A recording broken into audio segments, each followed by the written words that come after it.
Assalamualaikum warahmatullahi wabarakatuh. Saya Ana Aisulastri dan teman-teman saya Rara Wulansari dan Imro'atul Azizah dari kelompok 12 akan menjelaskan mengenai strategi dan perkembangan organisasi industri di Indonesia. Yang pertama yaitu potensi sumber daya ekonomi di Indonesia. Salah satu sumber daya saing di Indonesia adalah bidang kelautan yang didefinisikan sebagai sektor perikanan, pariwisata bahari, pertambangan laut, bangunan kelautan, dan jasa kelautan, merupakan andalan yang dapat menjawab tantangan dan peluang dalam peningkatan perekonomian nasional. Pada sumber daya kelautan ada beberapa potensi. Yang pertama yaitu potensi fisik. Wilayah pesisir dan lautan Indonesia dipandang dari segi fisik memiliki luas wilayah perairan 2,8 juta kilometer dan laut teritorial seluas 0,3 juta kilometer. Kemudian potensi pembangunan. Sumber daya yang dapat diperbarui seperti perikanan, hutan mangrove, terumbu karang, industri teknologi, kelautan, dan pulau-pulau kecil lainnya.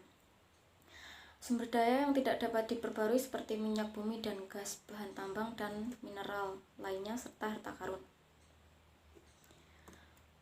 Kemudian potensi geotermal. Potensi panas bumi di Indonesia menurut geotermal energi mencakup 40% potensi cadangan energi dunia yang tersebar di 251 lokasi dan 26 provinsi.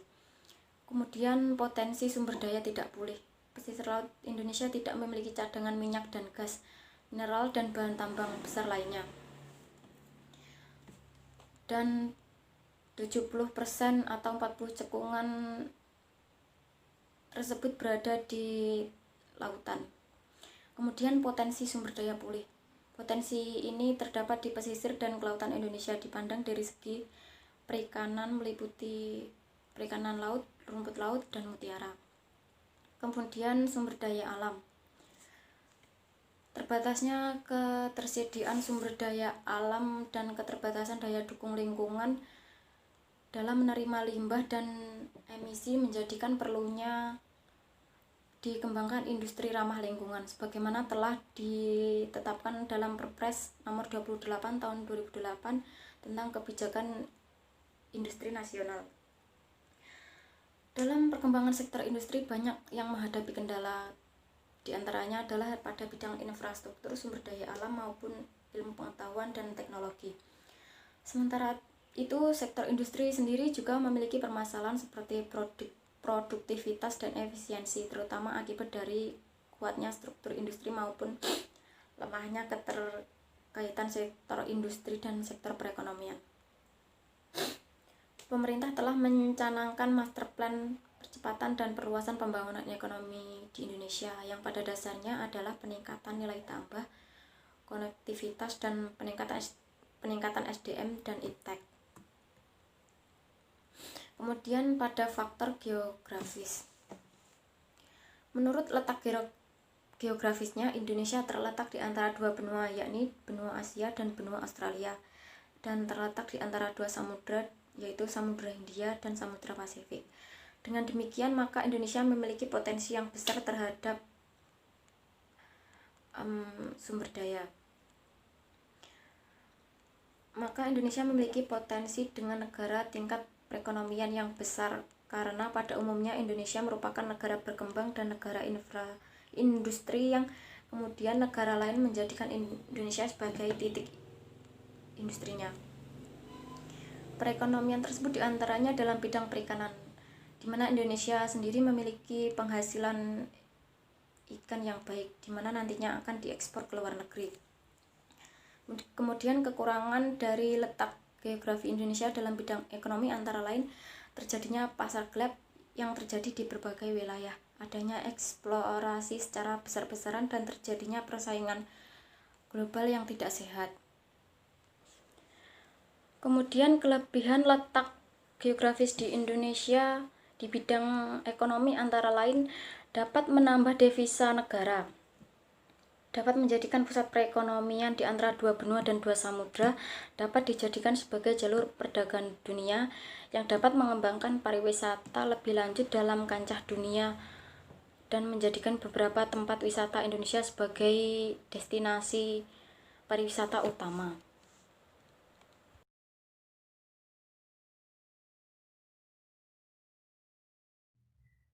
Perkenalkan, saya Imro'atul Azizah, NIM 089. Di sini saya akan menjelaskan poin selanjutnya, yaitu sumber daya manusia. Sumber daya manusia merupakan salah satu faktor yang sangat penting, bahkan tidak dapat dipisahkan dari sebuah organisasi, baik berupa institusi maupun perusahaan industri. Program yang dapat dilakukan dalam menyiapkan SDM yang terampil dan profesional adalah melalui program pendidikan dan pelatihan. Pengembangan sumber daya manusia merupakan usaha yang dilakukan untuk membentuk manusia yang berkualitas dengan memiliki kreativitas, keterampilan, dan kemampuan kerja, serta loyalitas kerja kepada suatu organisasi atau perusahaan industri.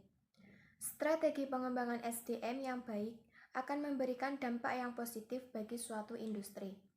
Revolusi Industri 4.0 atau yang biasa disebut sebagai era industri digital ditandai dengan perkembangan yang sangat pesat dari teknologi sensor, interkoneksi, dan analisis data untuk memunculkan gagasan yang terintegrasi dengan seluruh teknologi yang terdapat pada berbagai bidang industri.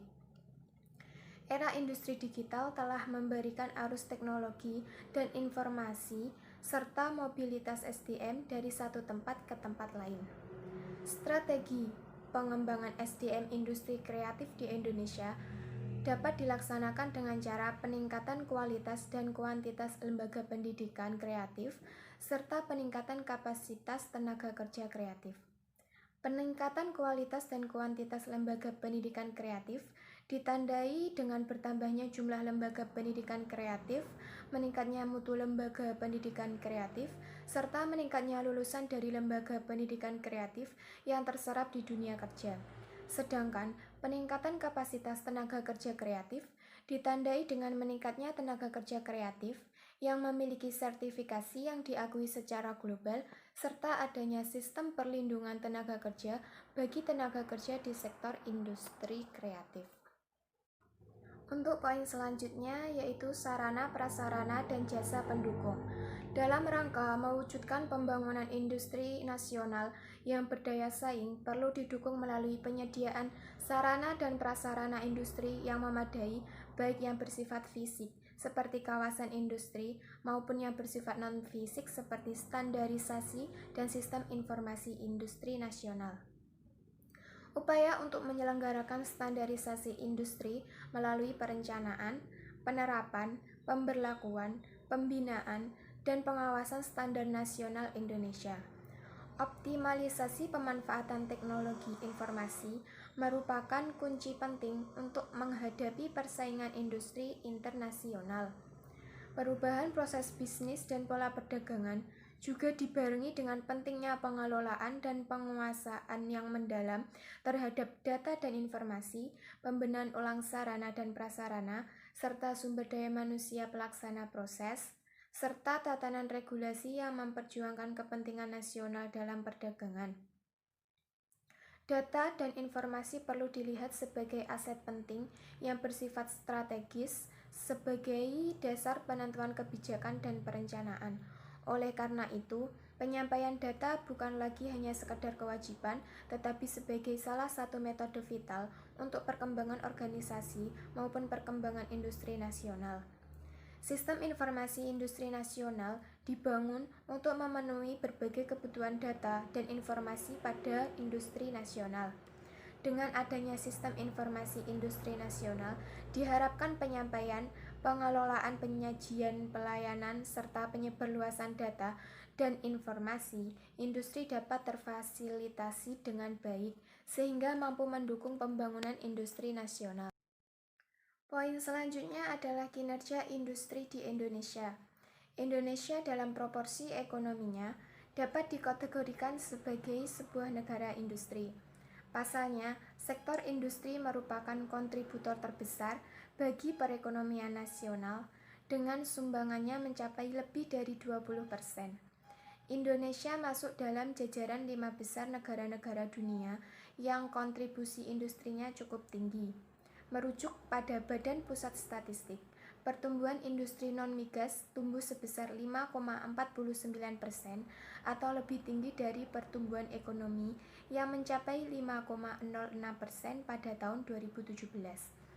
Cabang industri yang mengalami pertumbuhan tinggi adalah industri logam dasar sebesar 10,6%, diikuti industri makanan dan minuman 9,49%, industri mesin dan perlengkapan 6,35%, serta industri alat transportasi 5,63%. Industri nasional saat ini memiliki posisi yang tidak bisa diremehkan karena Indonesia termasuk dalam negara-negara produsen utama untuk beberapa produk unggulan yang telah mendunia. Misalnya, produsen mie instan terbesar di dunia adalah perusahaan dari Indonesia, yaitu Indofood. Di sektor otomotif, industri kendaraan di Indonesia juga menunjukkan kinerja yang menggembirakan. Kemajuan industri otomotif nasional telah diapresiasi di seluruh dunia. Contohnya mobil Jaya dan Sigra, dari mulai desain dan proses produksi seluruhnya melibatkan putra-putri Indonesia. Dengan kemampuan tersebut, beberapa produsen besar dunia seperti Daihatsu dan Toyota telah menegaskan bahwa Indonesia akan menjadi basis produksi industri utama mereka, baik untuk memenuhi kebutuhan pasar domestik maupun ekspor. Di sektor industri agro, Indonesia punya kekuatan yang cukup besar di industri kelapa sawit serta industri pulp dan kertas. Indonesia adalah produsen nomor 1 di dunia untuk minyak kelapa sawit serta nomor 6 untuk penghasil pulp dan kertas. Menprint optimis terhadap kinerja industri manufaktur pada tahun 2020 masih tumbuh positif, meskipun di tengah kondisi global yang belum pasti. Untuk pertumbuhan PDB industri pengolahan non-migas pada tahun 2019 diperkirakan sebesar 4,48% sampai 4,60%.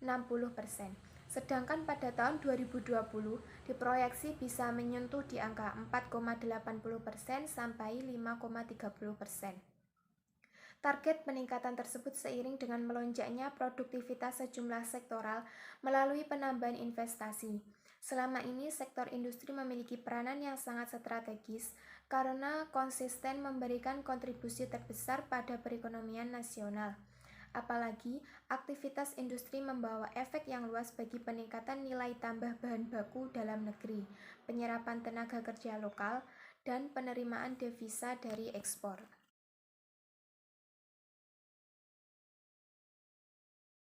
Nama saya Rara Wulansari, NIM 073. Di sini saya akan menjelaskan poin selanjutnya, yaitu tentang permasalahan yang dihadapi sektor industri. Yang pertama adalah tingginya harga bahan baku. Misalnya bahan baku gas, untuk kebutuhan industri itu harganya masih relatif tinggi dibandingkan dengan negara-negara lain. Hal ini tentunya akan sangat mempengaruhi daya saing industri di tanah air. Untuk menjawab tantangan terhadap kurangnya bahan baku ini, pemerintah terus mendorong tumbuhnya industri hulu seperti sektor kimia dasar dan logam dasar. Yang kedua adalah masalah tentang infrastruktur. Dalam hal ini, diperlukan adanya penambahan infrastruktur seperti pelabuhan dan akses jalan yang terintegrasi.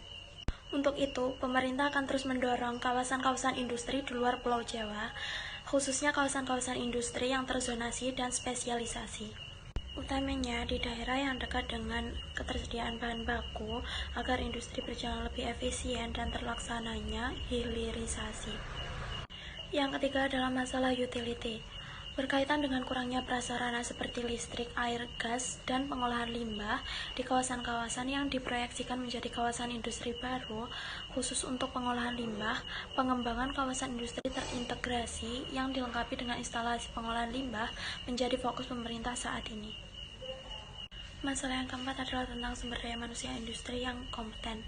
Nah, SDM ini harus kompeten dikarenakan untuk menjawab kebutuhan terhadap kemajuan teknologi yang berkaitan dengan industri 4.0 untuk meningkatkan produktivitas secara lebih efisien dan tepat.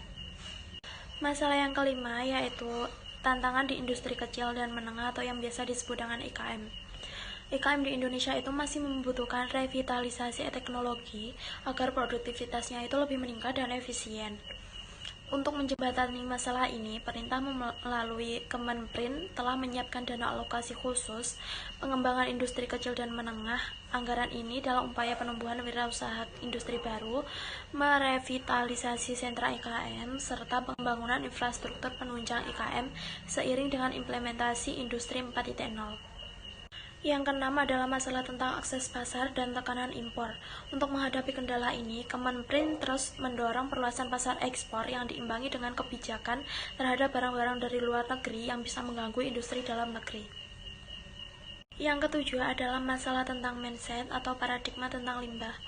Selama ini ada persepsi di masyarakat bahwa limbah itu harus dimusnahkan, padahal limbah itu sejatinya masih bisa diolah agar dapat meningkatkan nilai tambahnya dan bisa dipakai sebagai bahan baku industri. Poin yang selanjutnya adalah tentang perkembangan sektor industri manufaktur di Indonesia. Indonesia merupakan salah satu negara terbesar di dunia yang memiliki berbagai peranan penting di antara negara-negara di Asia Tenggara. Di antara peranan tersebut, yang paling menonjol adalah perkembangan industri manufakturnya. Dalam skala nasional, sektor ini memberikan peningkatan perekonomian sebesar 20,27% dengan menggeser peran commodity based menjadi manufaktur based. Hasilnya di Asia Tenggara, Indonesia pun menjadi basis manufaktur yang terbesar. Angka manufacturing value add untuk industri ini juga menduduki posisi paling atas di antara negara-negara ASEAN lainnya dengan mencapai nilai sebesar 4,5%. Dan dalam lingkup global, manufaktur di Indonesia mendapatkan peringkat ke-9 dari seluruh negara yang ada di dunia. Kementerian Perindustrian menyebutkan bahwa industri manufaktur di Indonesia itu ternyata memiliki kemampuan untuk lebih produktif serta memberikan efek berantai secara luas. Dengan begini, peningkatan nilai tambah bahan baku, pertambahan jumlah tenaga kerja, serta tingginya devisa negara dengan mencatatkan pajak dan bea cukai terbesar pun akan terjadi. Tidak hanya itu, kemampuan daya beli masyarakat terhadap berbagai macam produk yang telah ditawarkan semakin meningkat dari waktu ke waktu, sehingga proses produksi pun terus dapat berjalan dan mengalami peningkatan sesuai dengan permintaan. Terjadinya perkembangan industri manufaktur di Indonesia itu disebabkan oleh adanya metode hilirisasi yang diterapkan oleh pemerintah. Hal ini pun patut didukung oleh peningkatan investasi dan kinerja ekspor untuk mempertahankan nilai manufaktur yang ada di Indonesia. Sekian presentasi dari kelompok 12 ini, ada kurang lebihnya kami mohon maaf. Wassalamualaikum warahmatullahi wabarakatuh.